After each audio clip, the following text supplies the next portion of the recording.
She was born as part of a Nazi experiment.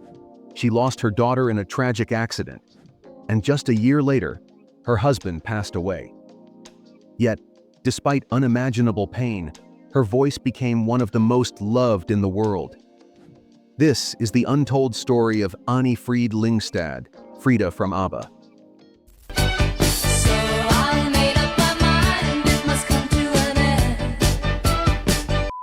Behind the glamour of ABBA's global success lies a life of shocking revelations, heartbreaking losses, and incredible resilience.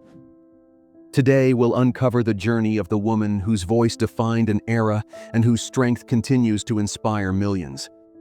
But before the world knew her as Frida, the radiant star of ABBA, her life began in the shadows of war, carrying a secret that would change her forever. Anni-Frid Lyngstad, later known as Frida, was born on November 15, 1945, in Ballangen, a small village near Narvik in northern Norway. Her mother, Anni Lyngstad, was Norwegian. At the same time, her father, Alfred Hasse, was a German officer who returned to Germany after the end of World War II and the Nazi occupation of Norway.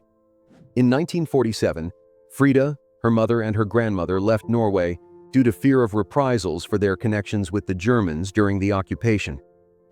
Her grandmother took Frida to Sweden, where they found refuge in the Härjedalen region.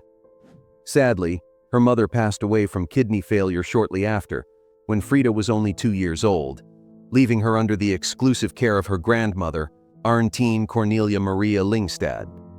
Frida grew up in Torshälla, just outside of the town of Eskilstuna, where her grandmother worked as a seamstress. She maintained a close relationship with her family during childhood, especially her uncle and 4 aunts, who often visited during the summer holidays. Her Aunt Olive played a particularly special role in her life, offering her love and support, and making Frida feel cherished and welcomed during every visit. In a 2009 interview, Frida revealed that she dislikes talking about her childhood and prefers not to recall specific details. While there were happy moments, she chooses not to relive this phase of her life verbally, as it doesn't align with her philosophy. "I don't like to talk about my childhood," she shared in the interview. "Not because it's a period I want to forget, there were pleased moments too, but it simply doesn't match my philosophy of life." In another part of the interview, Frida spoke about her visit to Eskilstuna, where she grew up. That visit stirred up memories and emotions, making her realize that the city was not just any place, but a deep connection to her past, especially her late grandmother. "Strangely enough, I visited Eskilstuna this summer. I hadn't been there since my grandmother passed away, unfortunately before ABBA took off. As I drove through the city, it didn't look like anything. What I saw were the memories, the city of my childhood," she said. In interviews, Frida often mentioned that her grandmother sang ancient Norwegian songs to her, which ignited her love for music from a very young age. Her musical talent became evident during her early school years, when her teacher often invited her to sing in front of the class on Fridays. Her beautiful voice made her well known not only at school, but also in the neighborhood. Despite her grandmother's encouragement to sing, she never attended any of her performances. Frida always believed that her father, Alfred Hasse, had died when his ship sank during the war. However, this story would later take a dramatic turn. At age 11, Frida made her stage debut at a charity event for the Red Cross. A few years later, in 1958, she landed her first singing job in a dance and music band, joining Evald X Orchestra. Evald recalled, "It was hard to believe someone so young could sing so well. She was easy to rehearse with and never shy on stage. The only thing I taught her back then was to sing out more. She tended to hold her voice back a bit." On April 3, 1964, at the age of 18, Frida married a salesman and fellow musician, Ragnar Fredriksson. Together, they had 2 children, Hans Ragnar and Ann-Lisa Lotte. However, their marriage faced difficulties, and the couple separated in 1968, finalizing their divorce on May 19, 1970. On September 3, 1967, Frida took part in and won Sweden's national talent competition, New Faces, organized by EMI Svenska in Stockholm. This victory earned her a recording contract with EMI. The country's top TV show invited the competition winner to perform that night. This happened on the same day Sweden switched from driving on the left side of the road to the right side. Driving that day was discouraged, so most of the nation spent the night watching TV. News of her talent spread quickly, drawing interest from various record labels and producers. Soon after, Frida recorded her first song, En ledig dag, a day off, establishing herself as a professional and talented singer.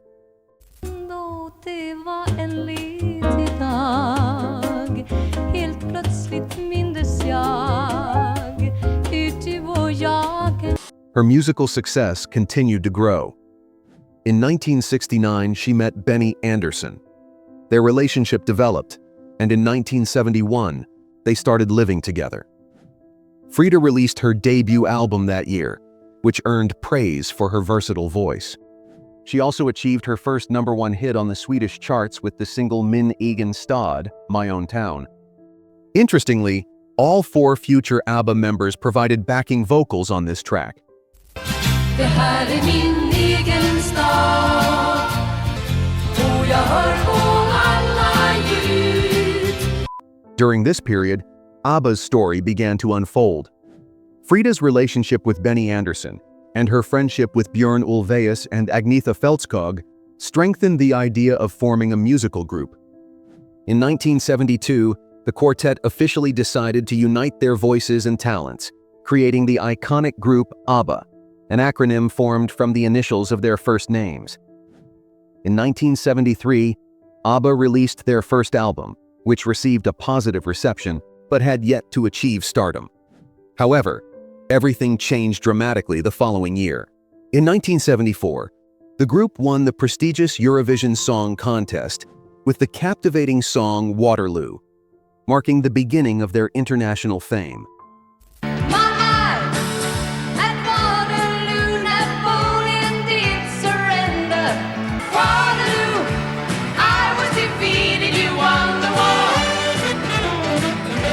ABBA's victory with Waterloo changed music history forever. Do you remember the first time you heard ABBA? Share your memory in the comments. I'd love to read your stories. The quartet soared to stardom from then on, with a string of tremendous hits. Their albums, ABBA, released in 1975, and Arrival, 1976, became massive commercial successes, fueled by hits such as SOS,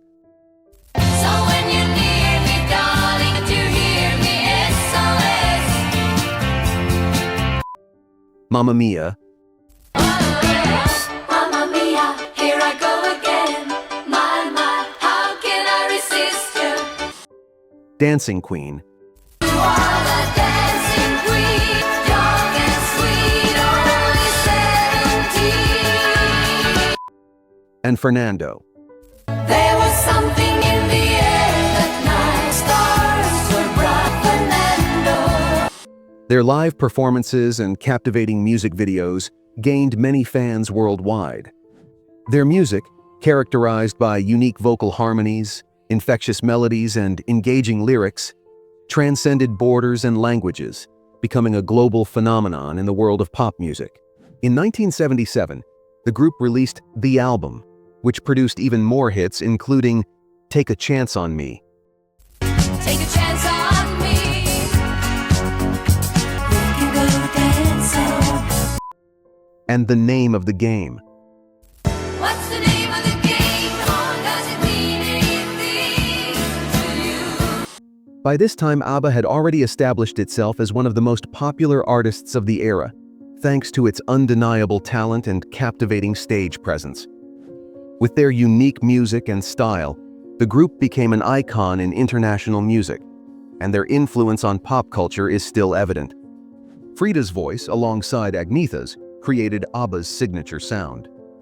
Which ABBA classic is your favorite? Dancing Queen, Fernando, or The Name of the Game? Let us know in the comments below.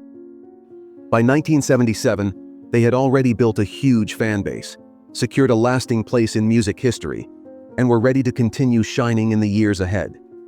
That year, a German teen magazine published a detailed biography of Frida, including her parents' names. While ABBA was at the height of their success, Frida's life changed drastically when the truth about her birth was revealed. Her half-brother, Peter Haas, read the report, then approached their father to ask if he had been in Norway during the war.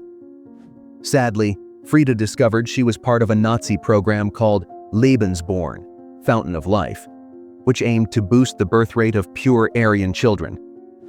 It's hard to believe that such disturbing stories could be true, but this horrifying program was real. Heinrich Himmler, the head of the SS, led it, the Nazi military organization that played a major role in the Holocaust. Himmler also took part in a repopulation project where racially selected breeding produced babies, similar to how breeders produce dogs. The goal was to maintain the purity of the race, believing that only pure Aryans should rule the world. The program aimed to create a new generation of Nazi elites, and its methods were cruel. Initially, the program aimed to select and encourage women, both voluntary and involuntary, to have relationships with Nazi officers. These women would become pregnant and give birth in special maternity wards built for the program. Frida was one of those children. Her father, German officer Alfred Haas, whom she had believed to have died in a shipwreck, was involved in this Nazi scheme. However, the reality was even more cruel than imagined. Due to the shortage of children considered pure Aryans in Germany, the Nazi regime expanded the Lebensborn program to occupied countries in Northern and Western Europe, mainly Poland and Norway. After the war ended and the Nazis were defeated, both the mothers and the children born from these relationships faced severe discrimination. The mothers were branded as German prostitutes, while society called the children SS bastards, or simply rats. The Norwegian government, along with others, attempted to deport Frida's family. As mentioned earlier, Frida escaped to Sweden with her grandmother. Although she was raised in a loving environment, learning about her origins and her connection to the Nazi program deeply shook Frida, revealing a dark and painful past she had to face. That is how Frida learned that her father, Alfred Haas, had become a confectioner and that she could now find him. She was glad to know she would meet her father for the first time, but after the encounter, she struggled with depression. It was all very strange. I received a letter from someone who claimed to be my half-brother. He had read a biography about me and compared it to things he'd heard from his father. As it turned out, it was indeed my father. I looked at him mostly with curiosity, but he arrived too late to be a birth father to me. I was already a grown woman, but all the emotions that came with it were strange. No, I never blamed him for anything. After all, he was also a victim of circumstances, she said shortly after their meeting. Frida carried a secret about her birth for decades. How do you think you would react if you uncovered such a shocking truth about your own past? But if you think this was Frida's greatest suffering, think again. Despite their huge success, ABBA also experienced tough times and internal disagreements. Just like in her career, Frida also faced hardships in her marriage. Benny and Frida didn't get married until October 1978. Her relationship with Benny was complicated, and sadly, the couple divorced in 1981 during a turbulent period for ABBA. The group was constantly in the public eye and dealing with the pressures of fame and the music industry. In 1982, ABBA announced that they would no longer perform or record as a group, marking the end of an era. My divorce from Benny was a turning point in this respect. It was a time when I needed to connect with others more than ever, not just with Benny, but also with friends. When we separated, I had to decide on my life. I looked at everything I had experienced up to that point, and I wanted to know how to move forward, she said. After the group disbanded, Frida moved on with her life. In 1986, she relocated to Switzerland and started living with her boyfriend, landscape architect Heinrich Russo, Prince Royce von Plauen. In 1988, Frida experienced the joy of becoming a grandmother for the first time when her daughter Anne-Lise Lotte and her American husband, Charles Garrett Casper, welcomed a beautiful boy named Jonathan Casper. This event brought even more love and happiness to Frida's life, strengthening her family bonds. On August 26, 1992, she and her fiancé officially married, giving Frida the title of Princess Royce of Plauen. She then became the stepmother of his two daughters. They formed a united family, sharing special moments and building loving bonds that crossed differences in background and culture. The family union added even more meaning to Frida's life, strengthening her commitment to love and human connection. In January 1998, Frida faced another tragedy in her life. Her youngest daughter, Anni-Frid Lyngstad, was killed at age 30 in a car crash in Livonia, New York, in the United States. This heartbreaking loss deeply affected Frida, and she had to confront her grief and sorrow. A year later, in October 1999, Frida became a widow when her husband died from lymphoma complications at age 49. The painful experiences I endured led to a loneliness that became second nature to me, she said in an interview on a Norwegian talk show. These events marked a tough period in Frida's life, prompting her to decide to stay out of the spotlight and keep a low profile since the late 90s. Unimaginable losses have marked Frida's life, yet she found the strength to keep going. What do you admire most about her resilience? After several years of almost reclusive living, Frida re-emerged into high society, attending events at the royal courts with her new partner, British nobleman Henry Smith, 5th Viscount Hambledon. They live in the Artist's House, a small property tucked in the southern Swiss mountains. In 2004, she released the single "The Sun Will Shine Again," written by former Deep Purple member John Lord, who included it on his album. The sun will shine again.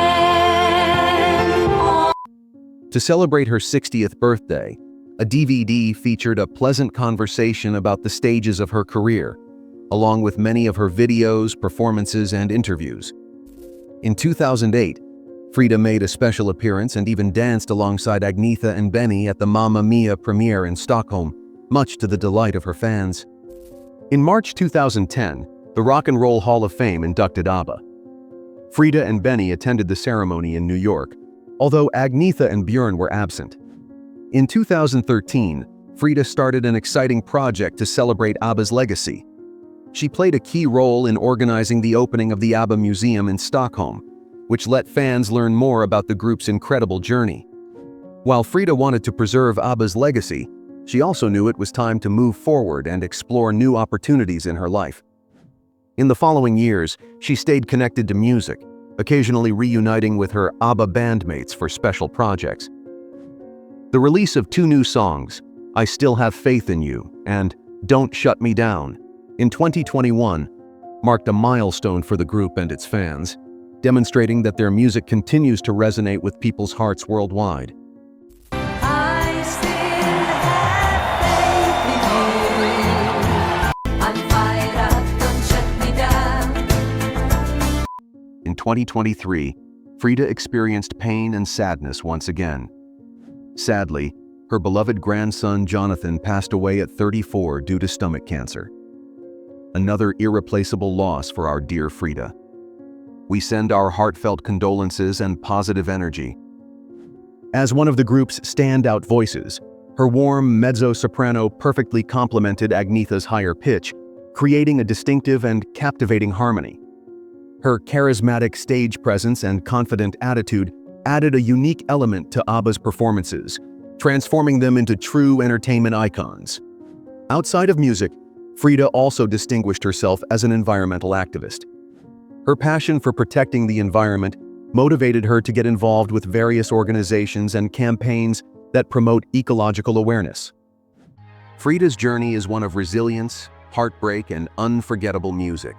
Through every triumph and tragedy, her voice continues to echo across generations, reminding us of the power of art to heal and inspire. But her story is just one part of ABBA's legacy. Which member's journey would you like us to explore next? Agnetha, Björn, or Benny? Share your choice in the comments, and you might help shape our next documentary. And if this story touched you, leave a like. It helps more music lovers discover these incredible histories. Don't forget to subscribe to join our community of fans, keeping the magic of the 70s, 80s, and 90s alive. Thank you for watching. See you in the next video.